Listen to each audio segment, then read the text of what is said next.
Hey guys, welcome back to my channel. If you're new here, my name's Timm. I am the blogger behind moslymorgan.com, and I create a lot of lifestyle content, and I also offer tips on how you can be a successful blogger or influencer. And today we are taking things in a new direction entirely. I love watching videos by like Bella Fiore or Georgia Murray where they talk about different mysteries. I've always been very interested in true crime, missing people's cases, criminology, ever since I was very, very little, which is a weird fascination and one I've kind of kept in the closet for a long time because I know it's unusual, but other people are making these videos and they aren't being like called weirdos or anything, so hopefully you guys don't think I'm a weirdo. But yeah, it's just something I've been interested in. This is very off-brand for me. Let me know if you hate that I'm doing this on this channel, and I could make a second channel. I do think I want to make these videos. So yeah, just let me know what you think.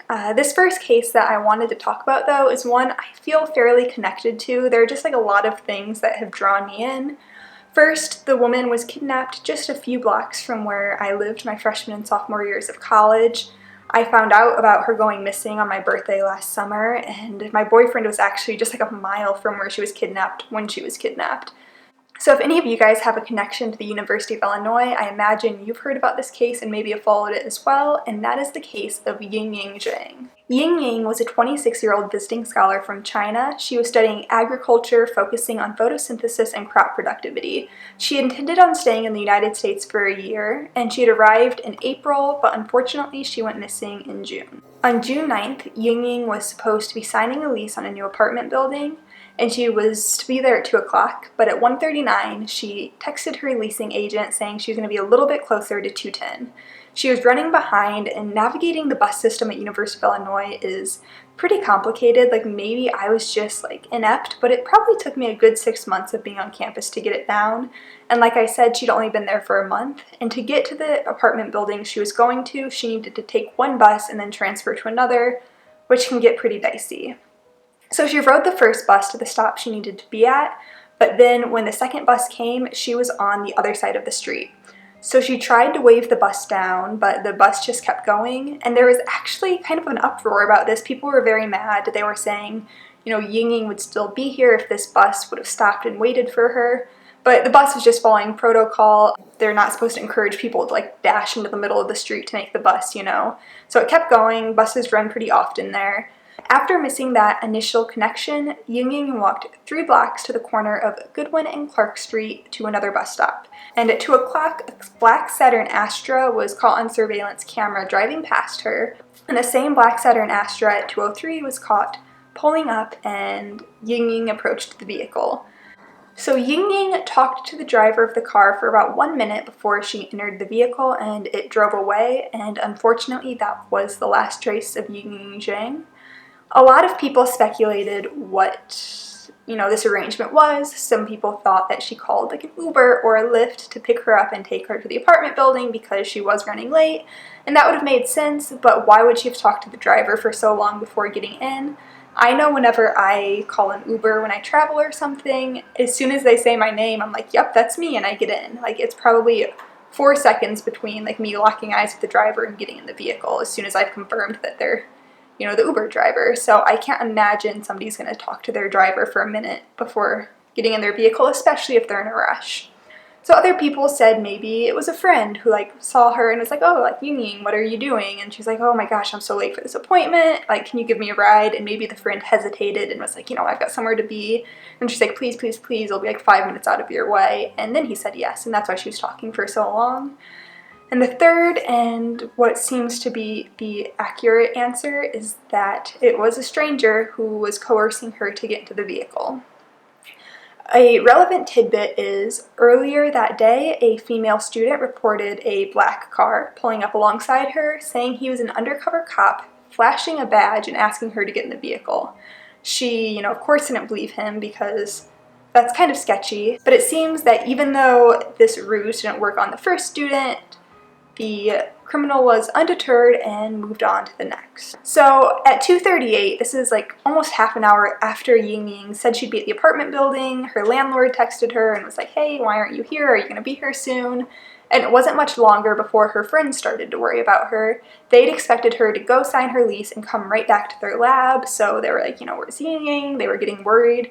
It was around 9:30, I believe. Let me double check that. Yeah, at 9:24, the professor she was studying under called the cops and reported her missing. Now, by the next day, there were already reports out asking people to keep their eyes open for YingYing, which is great because so many times when adults go missing, you hear nothing. People just assume that they disappeared on their own accord or, they're not even missing. It's just people have overreacted. But the cops did a great job in getting her name out there. And then on June 12th, which is actually my birthday, the cops released footage of her getting into the black Saturn Astra and asked everyone to keep an eye out for the vehicle. So that's kind of the background on the case. Now we're going to get a little bit into the investigation and what likely happened. So of course, after identifying YingYing on the security footage and seeing her get into the vehicle, the investigators automatically knew that the lead suspect was going to be the driver of that black Saturn Astra. So the first thing they did was check the registry to find out that there were 18 black Saturn Astras registered in Champaign County, and they were able to kind of narrow down who it might be just off those 18 people. Now, of course, there's always the option that perhaps this vehicle was from, out of town, it was registered elsewhere, they were just a drifter looking for an easy target on a college campus, but this was their best place to start. Taking a closer look at the footage, investigators also noticed that the black Saturn Astra that took YingYing had a cracked hubcap. So that helped them narrow down their search even further, assuming that the driver wouldn't immediately get that fixed. And the FBI, this is amazing to me. The footage was so dark and grainy and just not clear, but the FBI was able to determine that the driver of the vehicle was likely a white male, so they were also able to further narrow down their search again. While the cops were looking into the vehicle, there were also sightings of a woman who might have been YingYing Zhang on June 16th in Salem, Illinois. And now Salem, Illinois is in Illinois, just like Champaign, but it's about 2 hours away, so it's close enough. She obviously could have reasonably gotten there in the 6 days, but she would have needed somebody to take her, somebody would know she was there. But regardless, the FBI did look into these leads. On June 17th, YingYing's family, arrived in Champaign to help search for their daughter, all the way from China.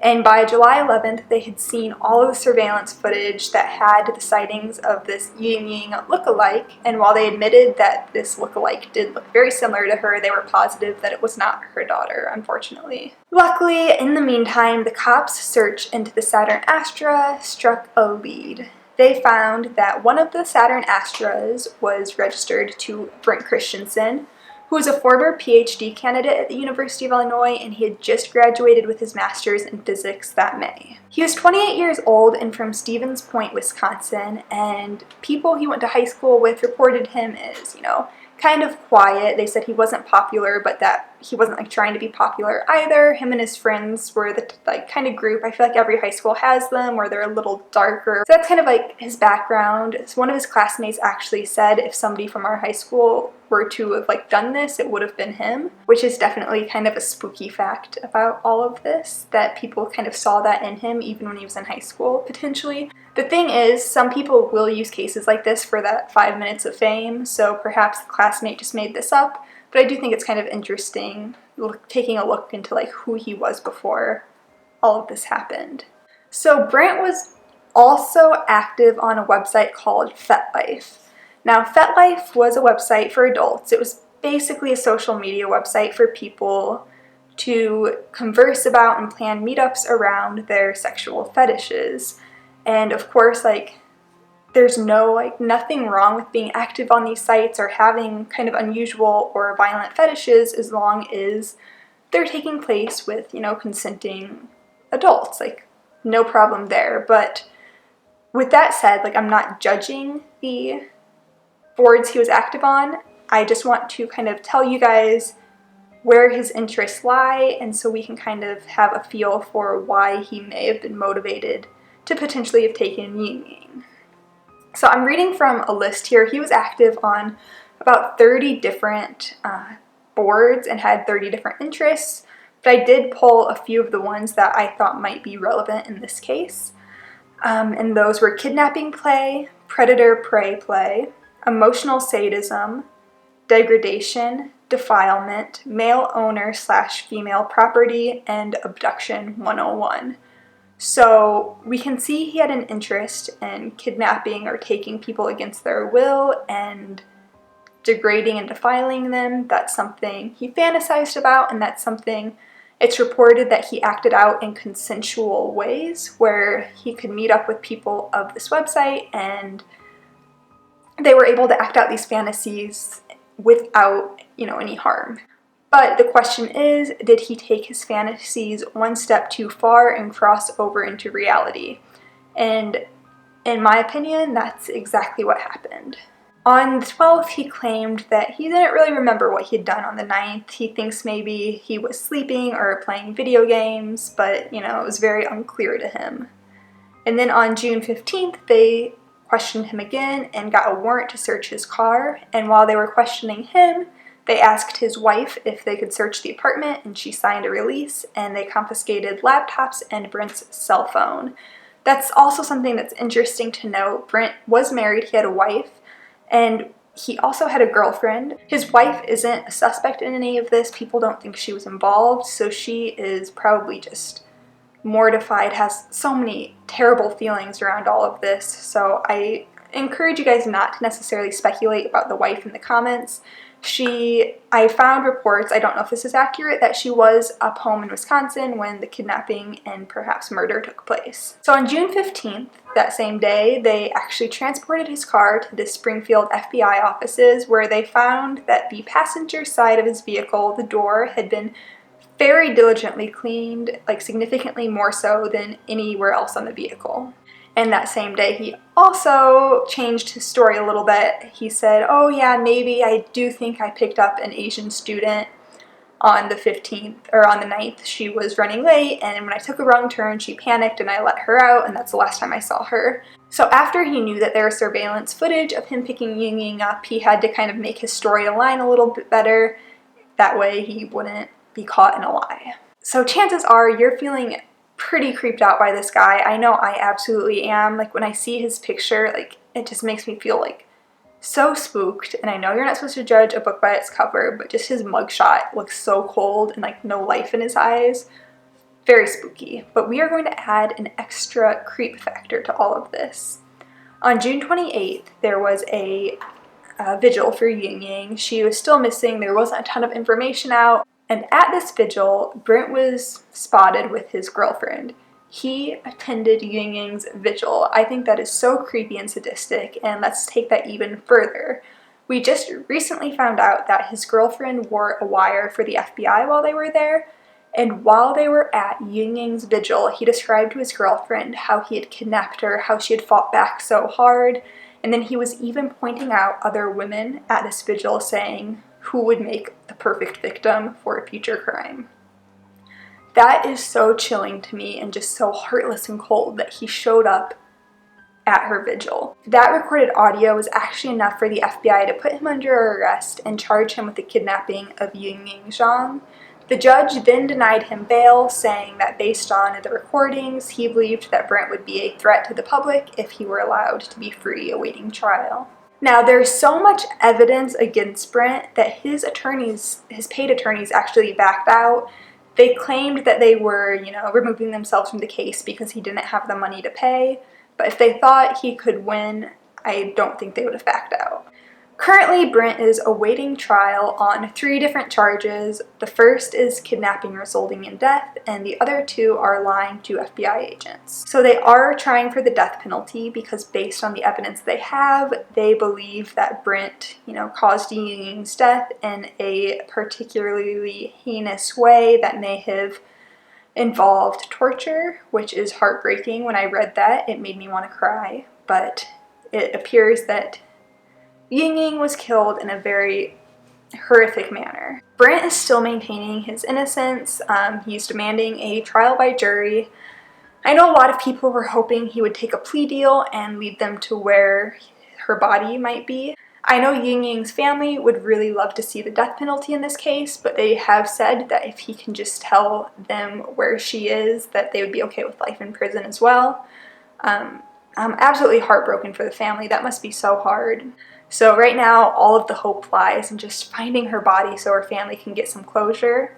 On December 26th, there was like this small glimmer of hope. They found a body in Boylston, Illinois, which is a few hours away, but they thought perhaps Brent drove several hours to dispose of her body, so it would be, far enough away from campus that it would hopefully not be found if there were any searches.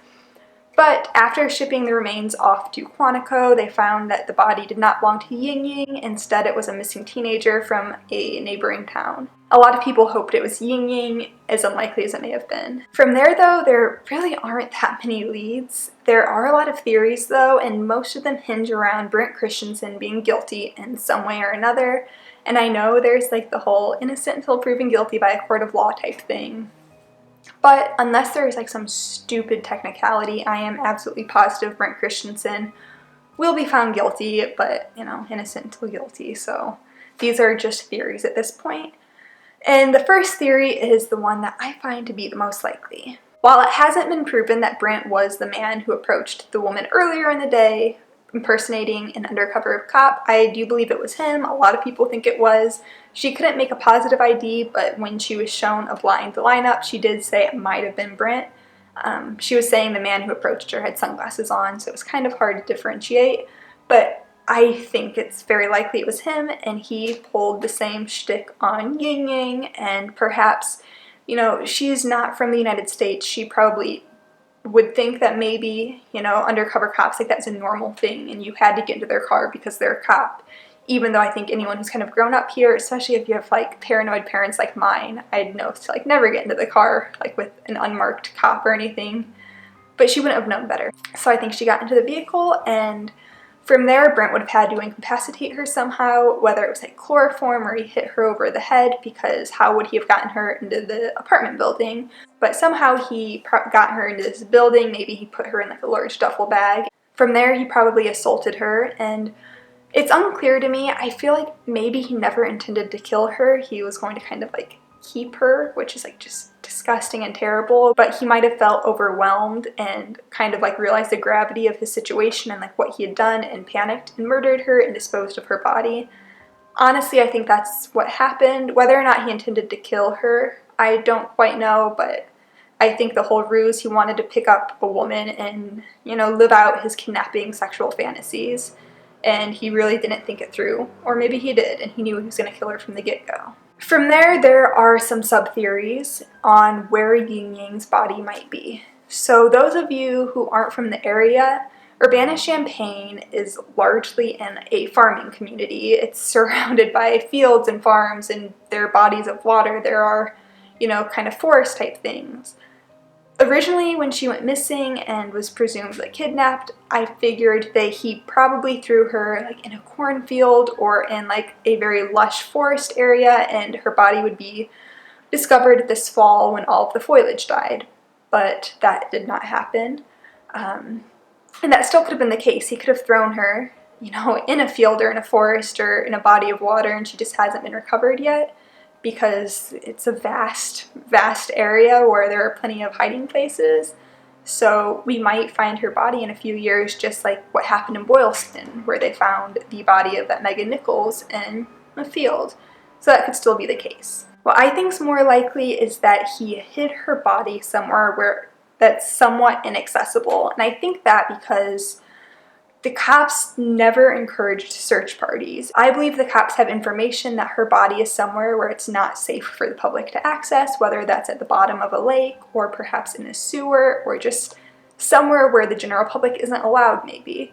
And if they had that information, of course, they're not going to encourage people to search if they know that her body's not going to be turned up by these searches.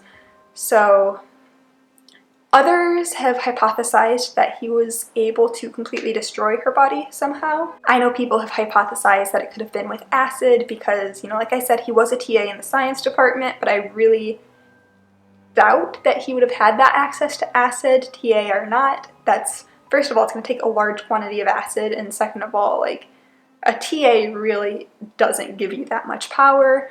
He could have broken in, gotten it, but that would have been evidenced. Somebody would have noticed that was missing. So I think that's a little silly. Another theory is that he could have burned the body and like destroyed the bones that were remaining, which is another one that I don't think is likely.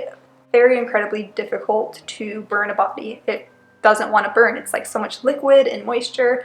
You need a very, very hot fire, and you need a lot of kindling to keep it going because bodies aren't supposed to be burnt, basically.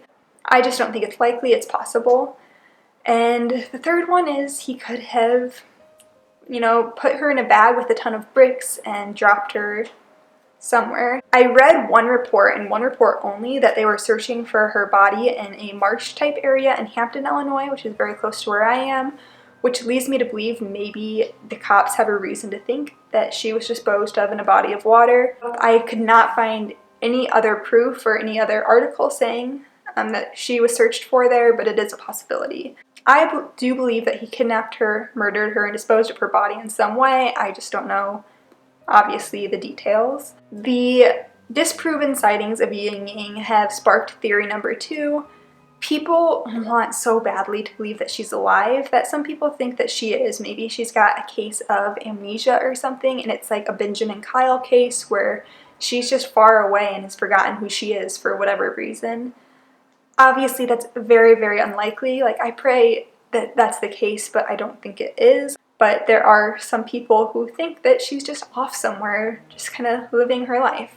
And hopefully she is, but I don't know.